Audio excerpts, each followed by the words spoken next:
বহুদিনের একটি আশা আজ আমার পূরণ হতে চলেছে। আনন্দ তো একটু হবেই। সকালে উঠেই আমি বেরিয়ে পড়েছিলাম কৃষ্ণনগরের উদ্দেশ্যে। সেখানে গিয়ে আজ আমি দেখব কৃষ্ণনগরের রাজা কৃষ্ণচন্দ্রের রাজবাড়ি। আমি ভেবেছিলাম স্টেশন থেকে হয়তো এই রাজবাড়ির দূরত্ব অনেকটা, কিন্তু তা নয়। স্টেশন থেকে টোটোতে আসতে বেশি সময় লাগে না।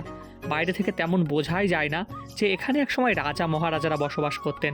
রাজবাড়ির পাঁচিল খুব একটা ভালো নয়। মেইন গেটগুলির দুই একটা একটু ভাঙাচোরা, কিছু কিছুতে রং জুটলেও বোঝা যায় যে তাদের বয়স হয়েছে। বিশেষ কিছু দিন বাদে এই রাজবাড়ির গেট বন্ধ থাকে, তাই বাইরে থেকেই দেখতে হলো রাজবাড়ি। বাড়ির কিছুটা অংশে এখানে হয়েছে নার্সারি, আর বাকি অংশে এখনও দাঁড়িয়ে আছে রাজবাড়ি।